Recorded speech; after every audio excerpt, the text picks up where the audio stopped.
హల్లెలూయా! దేవునికి స్తోత్రం. మీకందరికీ కూడా నా యొక్క శుభాభివందనాలు తెలియజేస్తున్నాను. అనుదిన ఆత్మీయ ఆహారముగా ఈరోజు దేవుని యొక్క వాక్యము హెబ్రీయులకు రాసిన పత్రిక 7వ అధ్యాయము 26వ వాక్యము. పవిత్రుడును నిర్దోషియు నిష్కల్మషుడును పాపులలో చేరక ప్రత్యేకముగా ఉండువాడును ఆకాశ మండలము కంటే మిక్కిలి హెచ్చైన వాడునైనా ఇట్టి ప్రధాన యాజకుడు మనకు సరిపోయినవాడు. హల్లెలూయా! దేవునికి స్తోత్రం. ఈ యొక్క ప్రధాన యాజకుడు మనకు తగినవాడు, సరిపోయినవాడు అని ఎవరిని గురించి మాట్లాడుతున్నారు అంటే యేసుక్రీస్తు గురించి ఇక్కడ పౌలు గారు చెప్తా ఉన్నారు. అయితే ఈ యొక్క యేసుక్రీస్తు గురించి మాట్లాడుతూ ఆయన ఎలాంటి క్యారెక్టర్ కలిగి ఉన్నారు, ఆయన మనకి ఎందుకు తగినవాడు, సరిపోయినవాడు అనేది చెప్తూ పవిత్రుడును, ఆయనలో ఉన్నటువంటి క్యారెక్టర్లలో పవిత్రుడు, నిర్దోషి, నిష్కల్మషుడు ఈ 3 గుణాలు కలిగి పాపులలో చేరక ప్రత్యేకముగా ఉన్నాడంట. పాపులలో చేరకుండా ప్రత్యేకతను పొందుకున్నాడు. పరిశుద్ధుడుగా, దోషము లేనివాడుగా, కల్మషం లేనివాడుగా ఉంటూ పాపుల గుంపులో ఉండలేదు యేసుక్రీస్తు వారు. పాపము లేనివాడుగా ఉన్నాడు యేసుక్రీస్తు వారు.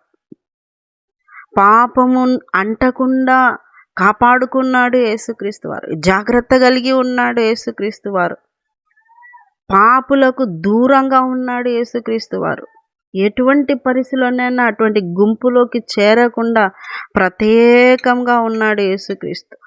యేసుక్రీస్తు వారు ఈ లోకంలోనే మనలాగా మనిషిలాగానే జన్మించి 33.5 సంవత్సరాలు ఈ లోకంలోనే తిరుగుతూ పరిచర్య చేస్తూ అన్ని విషయాల్లో మన సహోదరుల వంటి వాడాయను. మనకున్నటువంటి శరీరము ఆత్మ కలిగి పోరాటములో జయిస్తూ ఉన్నాడు యేసుక్రీస్తు వారు. దేని కొరకు? పరిశుద్ధత కొరకు, దోషము అంటకుండగా, కల్మషము లేనివాడుగా, నిష్కల్మషుడుగా ఉండటానికి పోరాడినాడు.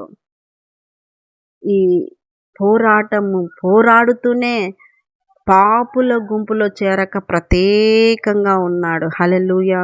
ప్రత్యేకంగా ఒక విశ్వాసిగా రక్షణ బాప్తిసం తీసుకున్న నువ్వు కూడా పాపులలో చేరక ప్రత్యేకంగా ఉన్నావా?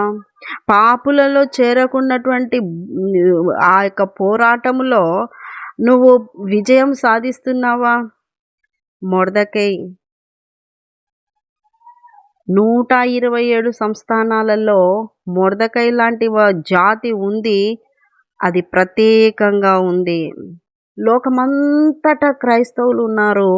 ప్రత్యేకమైనటువంటి రీతిలో ఉన్న క్రైస్తవుడిగా ఉన్నావా? ప్రత్యేకమైనది అంటే ఏంటి? ప్రత్యేకంగా ఉన్నాడు అంటే ఏంటి? ప్రత్యేకమైనటువంటి క్రైస్తవులు అంటే ఏంటి? అపరిశుద్ధుడుగా ఉండకుండా, దోషము ఉండకుండా, కల్మషము లేకుండా, కపటము లేకుండా ఉండేటువంటి వాళ్ళే, పాపులలో చేరకుండా ఉండేటువంటి వాళ్ళే, పరిశుద్ధులుగా ఉండేటువంటి వాళ్ళే నిజమైన క్రీస్తు గుంపు. ఎందుకంటే నేనే మార్గము, సత్యము, జీవమై ఉన్నాను అన్నాడు యేసయ్య. నన్ను పోలి నడుచుకోండి అన్నాడు.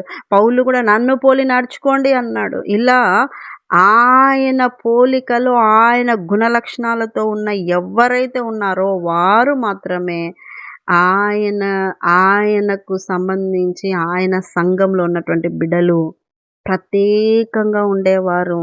గుణలక్షణాలతో ప్రత్యేకతను నువ్వు కనపరచాలి. ఈ చెట్టు, ఆ చెట్టు, ఆ చెట్టు, ఈ చెట్టు, అన్ని చెట్లు ఒకటే అని అనుకున్నా కాయలు వచ్చే టయానికి ఆకులు ఒకేలాగా ఉండొచ్చేమో, హైటు, చెట్టు సైజు ఒకేలాగా ఉండొచ్చేమో, కానీ ఫలాలు వచ్చేసరికి తెలుస్తుంది ఏది ఏ చెట్టు అని. క్రియలే మనుషులకు ఫలాలు. నీ క్రియలే ప్రత్యేకంగా ఉండేదాన్ని తెలియజేస్తాయి. కనుక ప్రియ దేవుని బిడ్డలారా, యేసుక్రీస్తు వారు ప్రత్యేకంగా ఉన్నారు. పాపులలో చేరక కీర్తనలు 1:1 దుష్టుల ఆలోచన చొప్పున నడవక, పాపుల మార్గమున నిలవక, అపహాసకులు కూర్చుండే చోట కూర్చుండక. ఇలాంటి కష్టము, చాలా కష్టమే. మొత్తం దుష్టులే ఉన్నారు, మొత్తం పాపులే ఉన్నారు, అపహాసకులు ఎక్కువైపోతున్నారు. మరి అయినా వారి మధ్యలో నువ్వు ఎలా ఉండాలి ఒక క్రైస్తవుడుగా అంటే, యేసుక్రీస్తు వారు కూడా ఈ లోకంలో జీవించినప్పుడు ప్రత్యేకంగా ఉన్నాడు. తన లక్షణాలతో ప్రత్యేకమైపోయినాడు, తన గుణగణాలతో ప్రత్యేకమైనాడు, తన స్వభావంతో ప్రత్యేకమైన. నువ్వు కూడా అట్టి అట్టి అట్టి ప్రత్యేకతను నువ్వు కలిగి ఆయన బిడ్డవని లోకంలో సాక్షిగా నువ్వు ఉండాలి. అట్టి కృప మీకు అందరికి కలుగును గాక. ఆమేన్. ప్రార్థన చేసుకున్న యేసే బిడ్డల పని రక్తాన్ని ప్రోక్షిస్తున్నాను. ప్రత్యేకంగా ఉండటానికి పోరాడుతూ నీకు సాక్షులుగా ఉండే కృపను, ధైర్యాన్ని, బలాన్ని, వాక్య జ్ఞానాన్ని, వివేచన దయచాల్సిందిగా యేసునామమున అడుగుతున్నాం తండ్రి. ఆమేన్. యేసు రక్తమే జయం, శిలువ రక్తమే జయం, ప్రవేశనామం సంపూర్ణ జయం కలుగును గాక. Amen, amen, amen. Good morning. Praise lord.